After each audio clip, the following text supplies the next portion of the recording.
In the icy expanse of the Arctic, where the sun barely pierces the perpetual twilight, a solitary figure lumbers across the frozen landscape. This is not just any bear.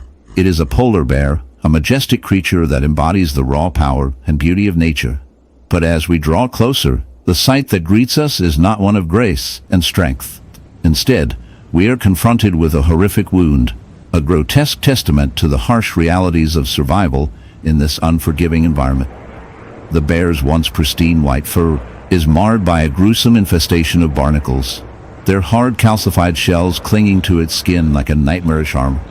This is not merely a case of bad luck. It is a chilling reminder of the intricate and often brutal relationships that exist within the natural world. Barnacles, those seemingly innocuous crustaceans that often adorn the hulls of ships and the rocks of coastal shores, have found an unlikely host in this polar bear.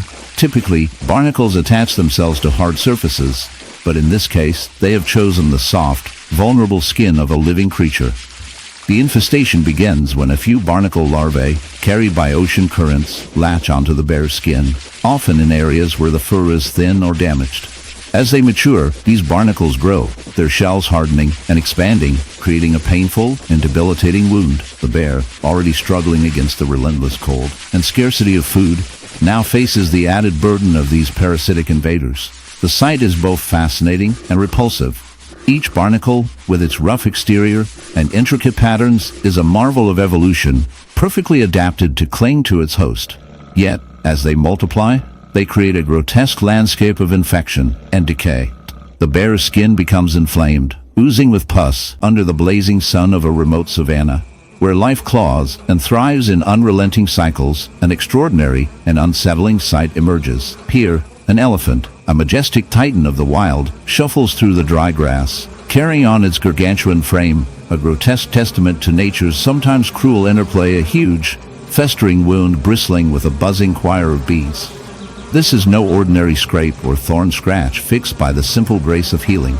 This injury, festooned with a dense hive colonized by hundreds of stinging insects, tells a harrowing story of infestation and survival that reaches beyond the limits of our typical understanding of the animal kingdom's brutal realities.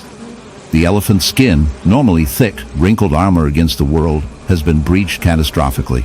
The wound is a cavernous cavity, a raw, seeping opening from which flows not only the elephant's blood, but a host of other unsettling biological dramas.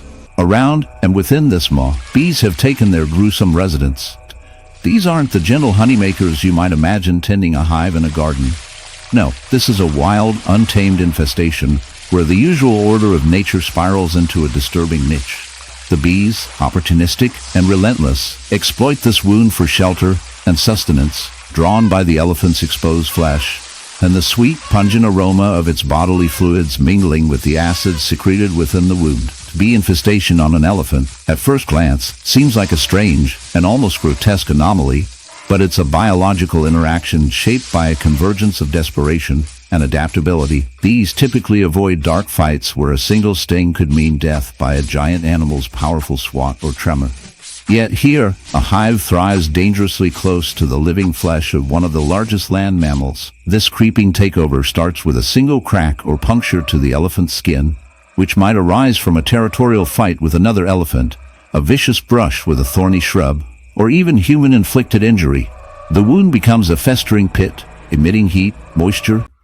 In the quiet stillness of a sun-drenched pasture, a chilling sight unfolds. A horse, majestic yet marred, stands with a wound that tells a gruesome tale.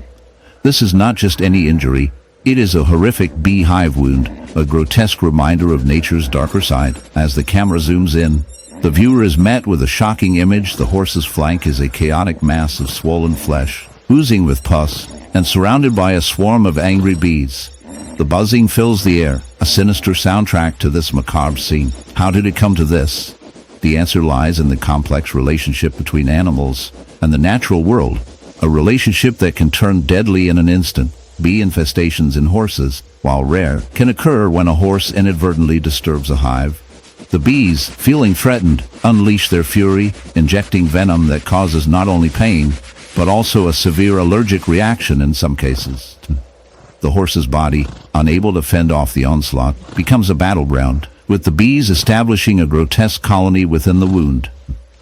The sight is both fascinating and repulsive. The horse's skin, once smooth and strong, is now a canvas of destruction, with bees crawling in and out, their tiny bodies a stark contrast to the raw, inflamed tissue. The horse, in its confusion and pain, may thrash about, further aggravating the wound and inviting more. Beneath the fur, beneath the pleading eyes of a dog caught in a nightmare far beyond a simple trip to the vet, there lurks a grotesque and unsettling spectacle, a grotesquely swollen, throbbing hive, an unnatural, festering outgrowth that looks less like a natural injury and more like a biological horror movie come to life. This is no ordinary wound. It's a hive, a queen's palace gone rogue, a buzzing, writhing infestation of honeybees taking residence in the soft tissues of a living mammal. The horror is visceral honeycomb cells dripping with viscous nectar, swollen, red, and angry flesh, and a chorus of buzzing so loud it pierces the silence of the clinical room. The dog, immobilized by pain and confusion, becomes an unwilling host to a colony of bees whose collective instincts cannot comprehend the agony they inflict. This infestation, a rare but devastating phenomenon, arises when bees, typically seeking cavities to build nests, find themselves inexplicably drawn to a dog's wound or hollow area beneath the fur. The opening becomes a breeding ground, and one can observe clusters of bees clinging to one another, their tiny bodies packed tightly against the furry landscape as they construct the hexagonal wax cells. As they multiply, the hive grows rapidly, secreting wax and honey, sticky and pungent, mixing with the dog's blood and pus to form a disturbing tapestry of life and decay. The smell can be sickening, an aroma hinting at sweet rot, and the sharp, acidic shock of raw infection. The dog's skin, stretched thin and ulcerated, reveals the cruel truth. This is not just an injury, it is a living ecosystem of pain. The bees themselves act instinctively, oblivious to the suffering they cause as they sting repeatedly to defend their fragile kingdom. Each sting introduces venom that inflames tissues further, turning flesh the color of bruised fruit, leaking serum that mixes with the honey, creating a bizarre all-natural blot of viscous rot. The bee colony thrives under these conditions, an ironic synergy between decay and vitality as the dog's immune system mounts a desperate and failing defense.